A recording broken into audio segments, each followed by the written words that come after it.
นี่คือเป็นภาพสะพานสองห้วยนาสีโหบ้านนาอ่างหรือว่าห้วยน้ำตกกลางห้วยแล้วนี่ด้านล่างเลยด้านล่างของห้วยน้ำตกอ่างเก็บน้ำห้วยหินตาดบ้านนาอ่างเพื่อไปถ่ายเอาทางเพิงนะทางเพิงก็คือเป็นน้ำตกกลางห้วยเลยมื่อนี้เอาภาพทางใต้พี่น้องเนี่ยภาพทางใต้ของห้วยน้ำตกกลางห้วยหินตาดบ้านนาอ่างนี่เป็นด้านล่างได้นี่คือเป็นด้านล่างของห้วยมันนี้เป็นหินแบบนี้นะนี่หินสวยงามนี่ก็เป็นน้ำยอดหินนี่เลยก็เป็นถ้ำนะโอ้ถ้ำมืดถ้ำมืดพอสมควรเลยถ้ำบ้านใหญ่ได้เห็นบริเวณสะพานสองนาสีโหห้วยหินตาดบ้านหาดตำบลนาตาวันนี้มาผู้เดียวได้หมดเลยถ้ำนี่จะเป็นถ้ำน้ำรอดอะไร น้ำถึงรอดมันให้รอดมาทางเทิงก็ได้น้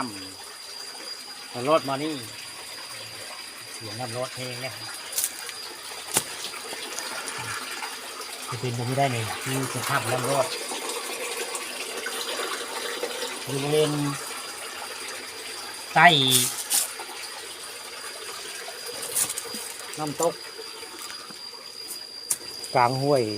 บ้านนางตำบลนาตาได้แต่ว่าเป็นทางล่างได้เป็นภาพมุมทางล่างเอามาให้เบิ่งมาชมเลยเป็นถ้ำแบบนี้นี่เป็นถ้ำลงไปแบบนี้เป็นหินแบบนี้ได้นี่คือเป็นภาพบริเวณห้วยหูสะพานสองห้วยนาสีหูอะไรนี่ลูกค้าปันข้ามมาชมวันนี้เอาภาพทางใต้มาให้เบิ่งมาชมเลยยามฝนตกนี่น้ำสิตูนแห้งได้หมดน้ำตูนแห้งนะแล้วก็จะมีน้ำลายแบบนี้แหละน้ำกับสีไหลตลอดนะห้วยนี่ไหลเป็นปีพี่น้องน้ำไหลเป็นปีได้ห้วยสะพานสองนาสีโหห้วยหินตาดบ้านอ่างน้ำสีไหลตลอดเลยผู้ค้าปานคำมาชมวันนี้พามาชมห้วยสวยงามอยู่บริเวณห้วยหินตาดบ้านห่างตำบลนาตาลอำเภอเต่างอยเลยแล้วก็สีผูกเลยน้ำหลัดมันรอบพื้นไปพี่มาผูใต้ไปเลยครับสีผูมึงนี่เด่นกลายเป็นถ้ำน้ำรอด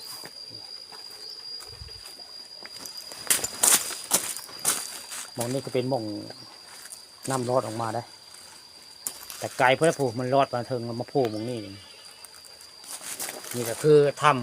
ำน้ำรอดนาสีหูแหละนี่ลูกค้าตอนเข้ามาชมวันนี้พามาชม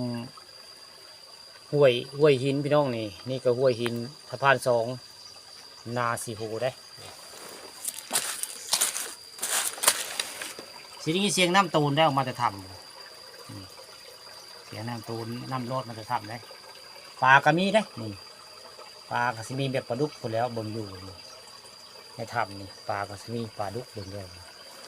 นี่แหละคือห้วยน้ำรอดคือว่าถ้ำน้ำรอดนาสีโหแหละนี่